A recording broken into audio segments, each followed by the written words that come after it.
Hello everyone, it's Sandra and welcome to today's video. I have my face all bare and ready for some makeup. I have some new stuff that I have been receiving in PR from a variety of brands and I've been playing with it and I'm excited to give you an overview of the new stuff that I have been trying out. Starting out with skin prep, skin priming. There is a new primer in my life and I've been really pleasantly surprised by this. This is by Exa and this is the Splash Zone Oil-Free Hydrating Primer. I love a hydrating primer, especially if it's oil-free because I have combination oily skin and I do not want more oil on my face right now. I wasn't expecting much, but I was really pleasantly surprised. I've been using this daily for the last week and a half or so and it's been really nice. And I very rarely try a primer that I feel truly improves the way that my makeup wears throughout the day. This is one of the few that really does make my makeup last longer and look better. And I've especially noticed it with Armani Luminous Silk foundation. This foundation, is an old standby. I have tried this under, with so many different primers throughout the years. This is a foundation that I've been buying for a long time. So I'm very familiar with this foundation and the way that it performs on my skin. And with this primer together, my makeup looks amazing for so long. And I don't get the same results when I wear this without a primer. So I have to attribute it to this primer. First, you gotta shake it up a bit. It's a silicone-free primer. It's just it just feels like a hydrating gel, really. It's really lightweight on the skin. It doesn't really have a fragrance or anything. And it just feels like a cooling, hydrating serum, really. It feels really nice. For me, primers are always like a nice to have, but they're not a must have in my makeup collection. I think if you also have combination oily skin or skin that's more on the oily side, I think if you try this, you will also really enjoy it. To continue with the priming, I'm going to just apply a little bit of eyeshadow primer to my eyelids. I'm gonna do a little bit of lip balm because I'm using a long-wearing lip product later. And I want my lips to be nice and prepped. This lip balm is really nice. It's the Ilia Lip Wrap Reviving Balm. It's really glossy. It's a good daytime lip balm. It has like a minty scent, but it doesn't have a minty cooling sensation on the lips. It doesn't taste like anything. It does have a very subtle mint scent, and it is nice and hydrating. It's a good lip prep step. Like I mentioned, I've loved the results with the Exa primer and the Luminous Silk foundation the most. So that's the foundation that I'm wearing today. I use this in shade 3.5, just spreading it with my finger first and then blending it out with a sponge. I'm also trying to use up the concealers that I already have, so I'm not trying anything new in that department. Just going in with my usual Sicily Under Eye Corrector and Giorgio Armani Luminous Silk Concealer. The next new product that I've been trying out is the latest release from Merit, and it is their cream bronzer. I selected the shade Clay because I feel like it's a really great color, especially going into fall and winter.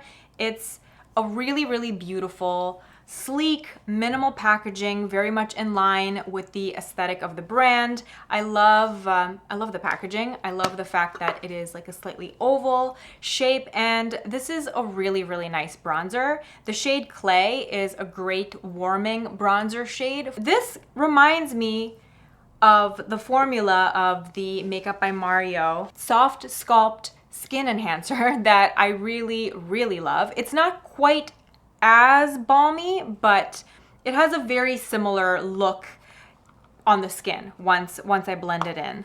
The shades are slightly different. I'm in the shade Light Medium in the Makeup by Mario product. So this is the Makeup by Mario SoftSculpt Skin Enhancer. Oh my god, what a tongue twister. In shade Light Medium.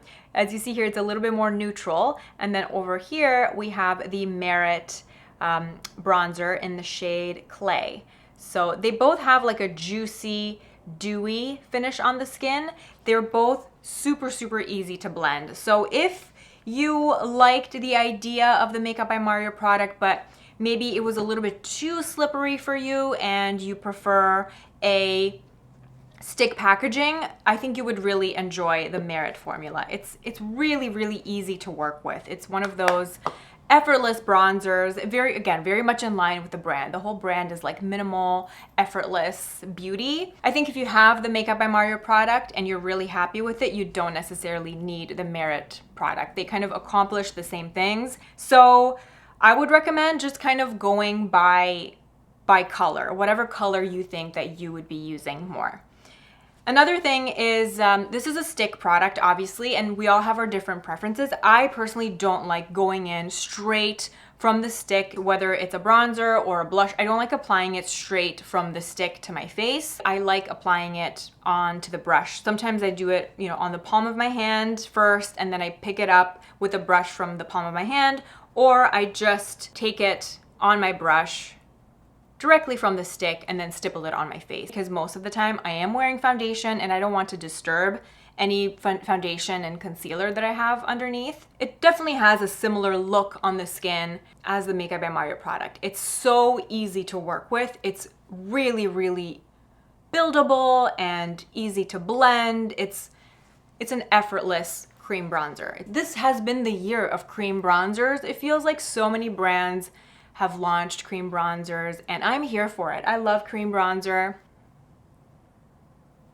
I still love powder, don't get me wrong, but I love having options, and creams just look really flattering on a day-to-day basis. Next up, powder. Pressed powders, I'm hard to please in the powder department, and this powder is really, really good. I was not expecting to love it as much as I've grown to love it in the past week. And this is the one of the latest launches from Westman Atelier. It's the Westman Atelier Vital Pressed Skincare Powder. It is a talc-free pressed powder that claims to have, skincare benefits infused.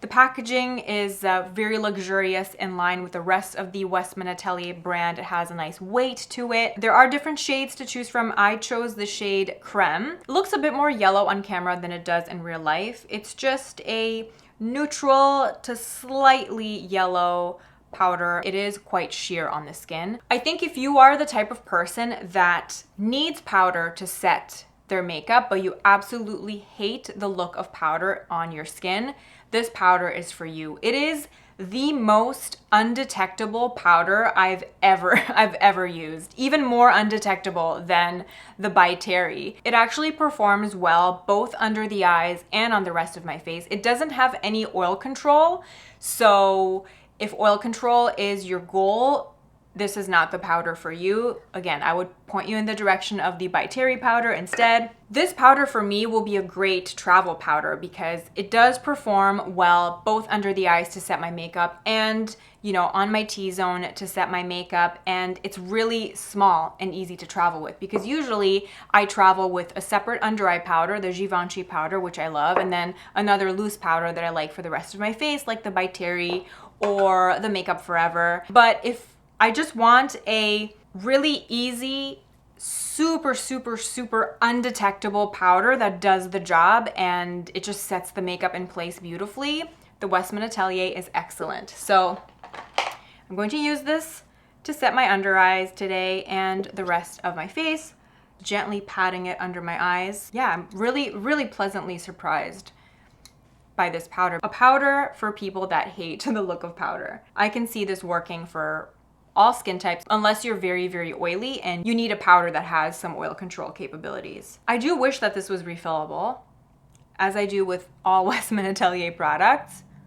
I don't think you get a lot of product for the money. My makeup is set. Everything looks really, really nice and soft and smooth. For blush, I don't have a brand new blush to show you, but I do have a blush that's been in my collection for a while that I've used on Instagram, but I don't think I've ever used it on my YouTube channel. So that's what I'm gonna be doing today. It's the Bare Minerals Blonzer in the shade Kiss of Rose. Perfect for fall. It's like a rusty rose. It's quite pigmented and it's got a bit of a sheen to it. The concept of these blonzers are that it's essentially supposed to be like a blush and bronzer in one. I mean, I love my bronzer. I would never be without it, but it does have a nice sheen to it, so I won't need a highlighter. So I'm just taking my NARS blush brush. Whenever I'm working with a more pigmented blush like this one, I like to dust off the excess just on the palm of my hand and then dab it onto my cheeks, applying it liberally. And there it is. Oh, I just love how fresh this looks. This is such a good fall blush. For eyeshadow today, I'm going to be dipping into the BK Beauty True Beauty eyeshadow palette. I feel like this is going to replace my Urban Decay Naked Reloaded palette in my collection. I only kept 3 large eyeshadow palettes in my collection. I have my 2 Pat McGrath palettes for like fun, more playful evening looks. And then I had kept my Urban Decay Naked Reloaded palette. I really love that as like an everyday neutrals palette and a palette that I like to travel with. The way my taste in eyeshadows and eyeshadow colors and looks has evolved over the last 3 years, I am more drawn to this color story, and this is something that I see myself using a lot more frequently than that. I have used every single color from this palette except for the purple. I like that the purple is there. I don't often do pops of color, but I like to have the option, and purple is a color that I'm drawn to. But everything else is just great. The quality is nice. The price point is good. It's $50, but you can often get it on sale, which is even better. And yeah, I like the fact that there are no crazy metallics or crazy shimmers. You can easily just add your own glitter topper when and where you want. I'm gonna dip into this color here. It's called Kind Vibes. So I'm gonna dip into this and then maybe dip into this color here, which is called Love. And I'm going to apply it in my crease. I'm gonna start in my crease and then just kind of blend it out all over the lid. And taking the same color combination on a smaller brush on the lower lash line as well. I'm just keeping things really simple and basic today. So I'm just taking this glow color here with a flat eyeshadow brush and applying it all over the lid. This color really reminds me of the color of Auric Temper, but in powder form. It's gorgeous. These eyeshadows are really soft and buttery. They kick up a little bit when you like dig your brush in there, but as long as you tap it off, you don't get any fallout when you're actually applying it on the lid. I'm just taking the other side of the brush, dipping it into this Ambition shade, which is a brighter rose gold, and I'm just applying this at the center of the lid for a little bit of brightening. That's the word I'm looking for. These layer really nicely, and the shimmer is very flattering. It's very soft and subtle. Perfect for every day. Let's do the Brooklyn shade on a tiny little brush just for the inner corner, just for a little bit of a pop. Easy peasy. I love just like an easy everyday look for fall. Thoroughly enjoying this palette. Just going to fill in my brows really quickly with my NYX brow pen. And then I do have a new brow gel. This is also from Merit, and I do really like this. I've been really enjoying this. I have this in the shade Brown. I don't love it quite as much as my Kosas Air Brow, but I do really like the packaging so much more. It's so much sleeker, and it's a bit more ergonomic because the long side of the packaging, like it has a longer handle.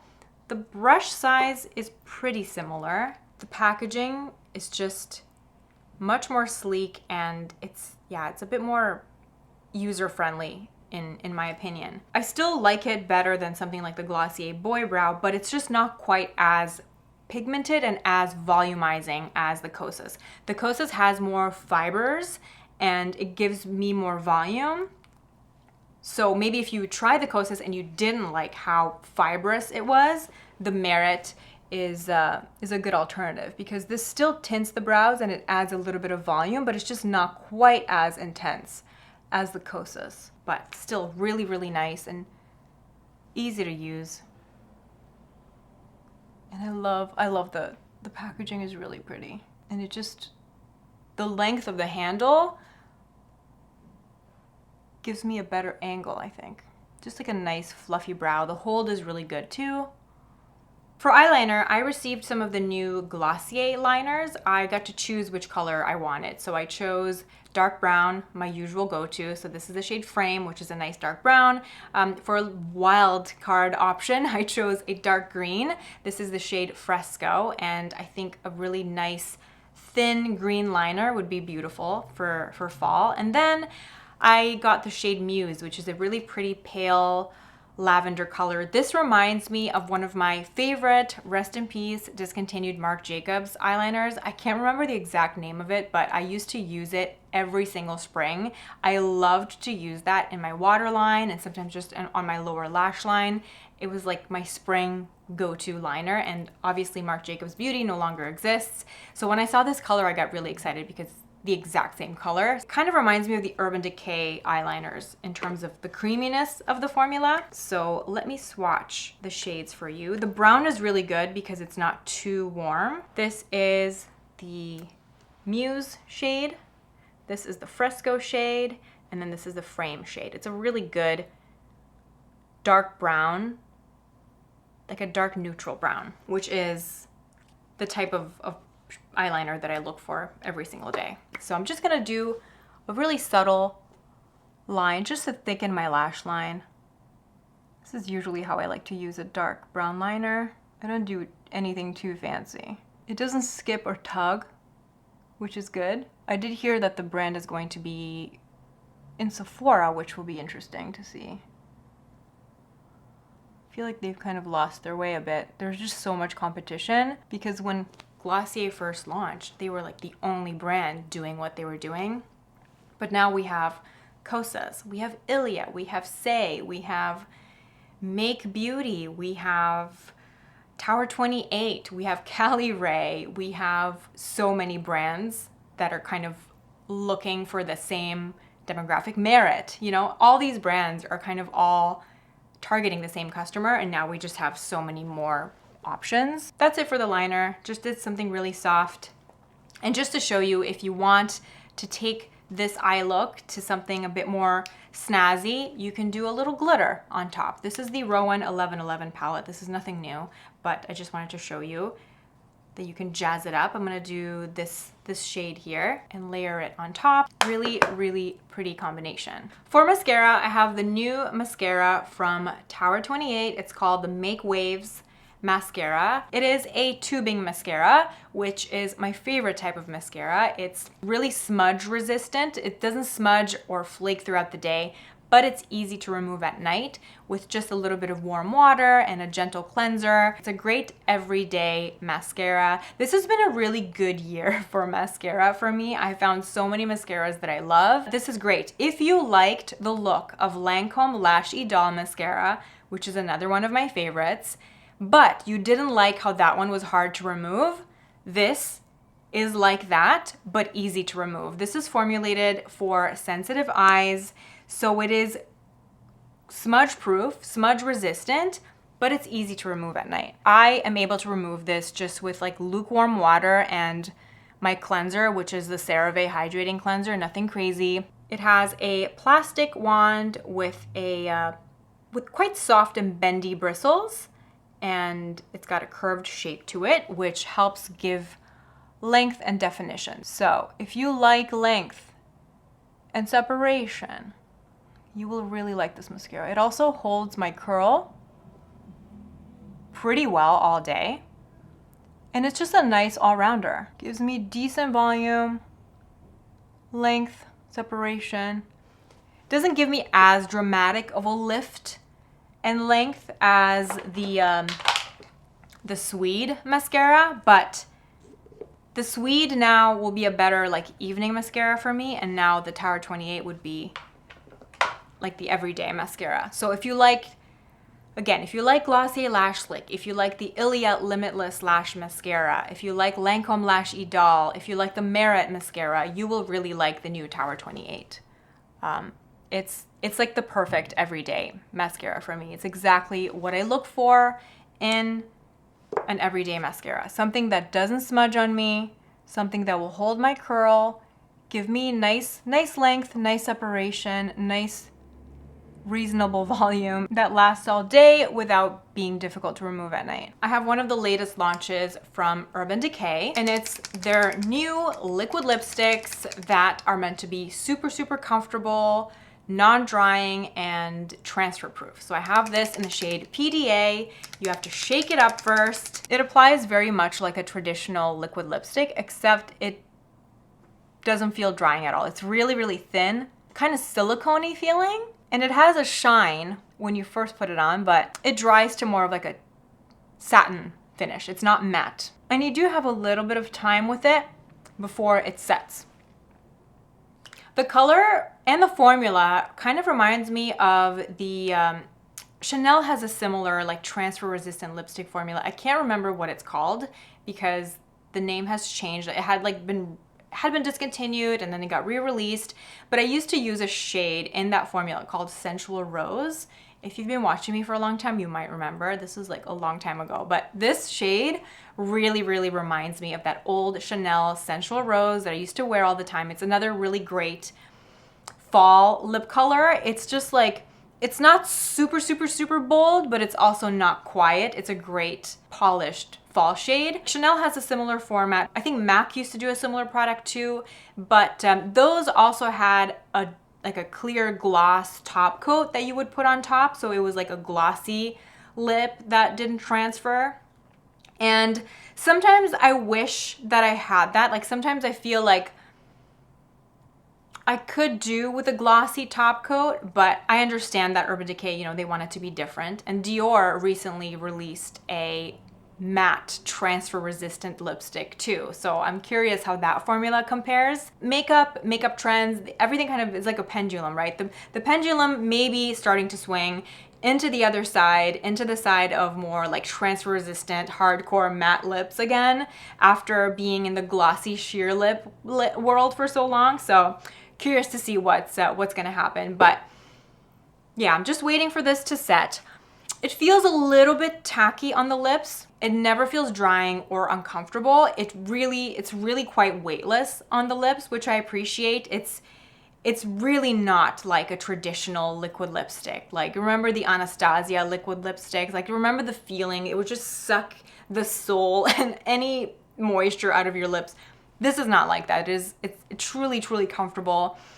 And it kind of like, it almost like sets and has like a soft like satin coating on your lips, and it moves with your lips throughout the day. So it doesn't feel tight or anything. Also, the Glossier liners have set and they're pretty smudge resistant once they set, which is nice.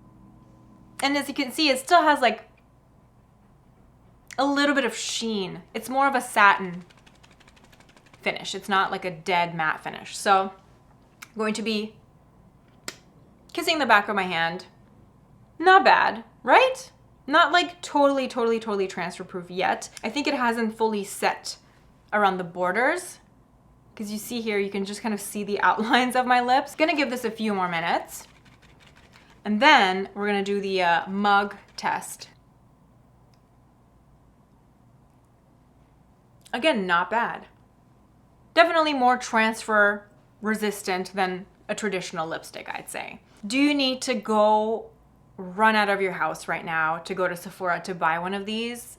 Absolutely not. Again, it's a nice to have. It's not a must have. I am glad that I have it in my collection. I'm glad that the brand sent it over for me to try. But I remember the Chanel formula being a little bit better than this in terms of the transfer resistance. Like I remember I would have 0 marks on my mugs whenever I would be wearing my Chanel lipstick to work. So I am curious about revisiting that Chanel long-wearing lip formula. I'm also curious about the new Dior. I just think it's nice that we do have options for those of us that don't want to reapply a lip color, that don't want to worry about it bleeding or transferring, especially when it comes to bolder lip colors. It's nice that we have options. Comfort is really important to me, and I'm not going back to the matte drying liquid lipsticks ever again. I've paid my dues. I'm not going back. That's it for all the new stuff that I've been sent, that I'm really excited that I got to try. Let me know your thoughts in the comment section below.